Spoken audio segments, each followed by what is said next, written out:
My dearest monster, my love, my murderer, you haunt me still. Your memory a shroud, your touch a brand. I see you in every shadow, hear you in every sigh of the wind. Do you haunt me as I haunt you? I remember the blood, the coppery tang clinging to the air. It painted the walls, a grotesque masterpiece. And your eyes, my love, how they glittered in the crimson light. It was the night you crossed the line, the night you became both my nightmare and my desire. Until that night, I thought I knew you. I thought our love, though unconventional, was real. Now I question everything. Was it all a lie, a carefully constructed facade? Were you always a wolf in sheep's clothing, just waiting for the moment to unleash your true nature? It was a stormy night, the kind that mirrored the turmoil brewing within me.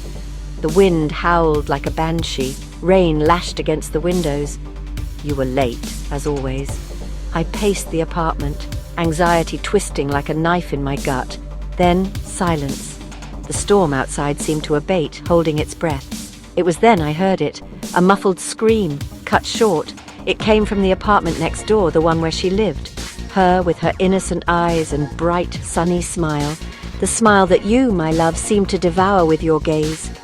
The silence stretched, punctuated only by the frantic thump-thump of my own heart. It was then that you walked in, your coat dripping, your face pale and strangely serene. You offered a casual smile, but I saw it in your eyes, a darkness, a coldness that sent shivers down my spine. The memory of that night is seared into my mind. The smell of damp earth and something else, something metallic and sharp. The way you looked at me, a strange mix of triumph and fear in your eyes. I knew then, without a doubt, what you had done. You had silenced her, just like the storm had silenced the city. The evidence was everywhere, a smear of blood on your shirt cuff, a single pearl earring glinting on the floor like a teardrop. I should have screamed, should have run, should have called the police. But I did nothing. I was paralyzed, frozen in place by a terrifying cocktail of horror and a twisted sense of fascination. The days that followed were a blur. I moved through life in a daze, haunted by the image of her lifeless eyes, the echo of her silent scream.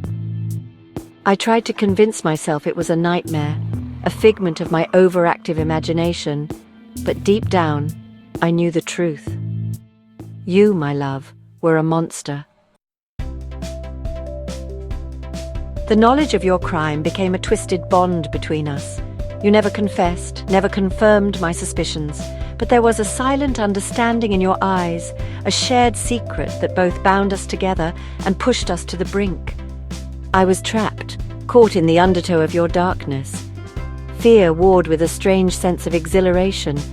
I was living with a monster, sleeping beside him, sharing my life with him. The very thought should have repulsed me. Yet I found myself drawn to you, fascinated by the darkness that lurked beneath your charming facade. Perhaps it was the danger, the thrill of the forbidden, or perhaps on some deeper, more disturbing level, I envied your freedom, the freedom to act on your darkest impulses, to cross lines I could only imagine.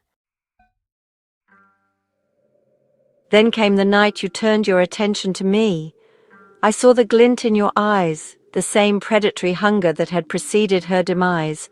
I knew then that I had two choices: stay and become another victim, another silenced scream in the night, or run, disappear, and risk exposing us both.